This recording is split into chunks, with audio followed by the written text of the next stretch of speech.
دا لالاری mention new Orleans Louisiana کے club میں واقع ایک طریق اور سر طریق کے ساتھ ایک تاریخی اور بدنام زمانہ رہائش گاہ ہے۔ اصل میں 1830 کی دہائی کے اوائل میں تعمیر کی گئی اس حویلی کو اس کے سابق مالک میڈم ڈیلفائن لالاری کے ظالمانہ اقدامات کی وجہ سے بدنامی ہوئی۔ لالاری مینشن جو 1140 رائل اسٹریٹ پر واقع ہے، امیر اور سماجی طور پر ممتاز جوڑے ڈاکٹر لوائس لالوری اور ان کی اہلیہ میڈم ڈالفائن لالاری کے لیے تعمیر کی گئی تھی۔ یہ حویلی نیو اورلینز کے فن تعمیر کی ایک شاندار مثال تھی، جس میں شاندار اندرونی اور شاندار سجاوٹ کی فخر تھی۔ 19ویں صدی میں ڈیلفائن لالوری صدی کے دوران نیو اورلینز کے معاشرے میں ایک نمایاں شخصیت تھی۔ وہ اسراف پارٹیوں اور تقریبات کی میزبان کے لیے جانا جاتی تھی اور وہ شہر کے بالائی علاقوں میں اثر و رسوخ کے عہدے پر فائز تھی۔ تاہم دولت اور دلکش اس کے اگلے حصے کے نیچے اور ایک تاریخ اور خوفناک راز چھپا ہوا تھا۔ 1834 میں حویلی میں آگ بھڑک اٹھی، جس سے ایک خوفناک دریافت ہوئی۔ جسے ہی جواب دہندگان آگ بجھانے کے لیے پہنچے، وہ اٹاری میں ایک چونکا دینے والے منظر سے ٹھوکر کھا کر گر گئے۔ وہاں انہیں کئی غلام افراد ملے جن پر ناقابل تصور ظلم اور تشدد کیا گیا تھا اور جن کو مار کر حویلی کے اندر ہی دفن کر دیا گیا تھا۔ اٹاری میں پائے جانے والے غلام افراد کو تنگ کیا گیا تھا، ان کے ساتھ بدسلوکی کی گئی تھی اور تنگ جگہوں میں قید کر دیا گیا تھا۔ بہت سے لوگوں کو پابند سلاسل کیا گیا تھا اور کچھ نے شدید جسمانی ایذا اور کٹوتی کے ثبوت پر دکھائے تھے۔ حالات اتنے خوفناک تھے کہ حکام مداخلت کرنے پر مجبور ہو گئے تھے۔ اسکیپ آف دا لالوزوریا حویلی کے اندر ہونے والی ہولناکیوں کی دریافت کے بعد ایک مشتعل ہجوم جائیداد پر اترا۔ شہر سے فرار ہونے میں کامیاب ہو گئے۔ لالوریا فرانس فرار ہو گئی اور ان کے باہمانہ حرکتوں کے لیے کسی بھی رسمی الزامات کا سامنا اس کو نہیں کرنا پڑا۔ لالیز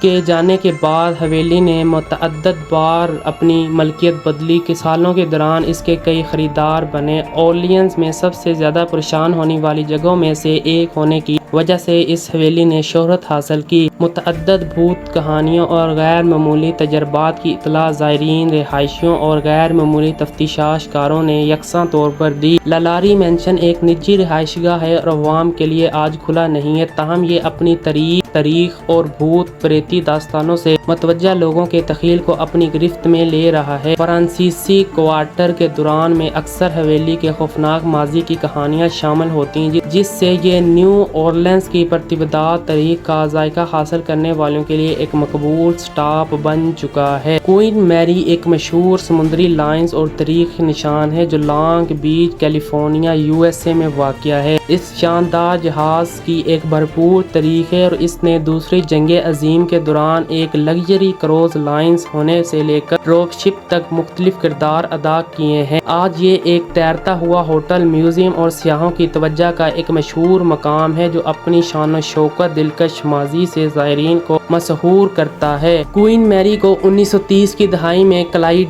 بینک، اسکاٹ لینڈ میں کرونٹ وائٹ سٹار لائن نے تعمیر کیا تھا۔ اس نے 27 مئی 1936 کو اپنا پہلا سفر کیا اور اپنے وقت کے سب سے پرتعیش اور تیز ترین مسافر لائنز میں سے ایک کے طور پر تیزی سے شہرت حاصل کی۔ اس جہاز کا نام برطانیہ کے بادشاہ جارج پنجم کی اہلیہ ملکہ میری کے نام پر رکھا گیا تھا۔ ایشو رام کے اندرونی چیزیں کچھ یوں ہیں۔ جہاز کے اندرونی حصوں کو خوبصورتی اور عیش و عشرت کے ساتھ ڈیزائن اور سجایا گیا تھا، جو اس دور میں رائج آرٹ ڈیکو طرز کی عکاسی کرتا تھا۔ شاندار سہولیات، عظیم الشان بال رومز اور پرتعیش اسٹیٹ رومز نے ملکہ میری کے ساکھ کو تیرتے محل کے طور پر بڑھایا۔ دوسری جنگ عظیم کے دوران کوئن میری کی برطانوی حکومت نے طلب کیا اور اسے ایک فوجی دستے میں تبدیل کر دیا گیا تھا، جس سے اس کے سرمائی چھلواران کے پینٹ کے لیے گرے گھوسٹ کہا جاتا ہے۔ اس نے اتحادی فوج کو بحر اوقیانوس کے پار پہنچانے میں اہم کردار ادا کیا، جنگ کی کوششوں میں نمایاں کردار ادا کیا۔ کوئن میری نے 1936 سے 1952 تک تیز ترین ٹرانس اٹلانٹک کراسنگ کے لیے بلیو ریبن کا انعقاد کیا۔ جب SS یونائٹڈ اسٹیٹ نے اس ٹائٹل کا دعویٰ کیا، اس کی جنگ کے وقت تبدیلیوں کے باوجود جہاز کی رفتار اور کارکردگی متاثر کن رہی۔ دوسرے جنگ عظیم کے بعد ملکہ میری مسافروں کی خدمت میں واپس آ گیا، لیکن ہوائی سفر کی بڑھتی ہوئی مقبولیت ساتھ انہیں کاروبار میں کمی کا سامنا کرنا پڑا۔ 1967 میں جہاز کو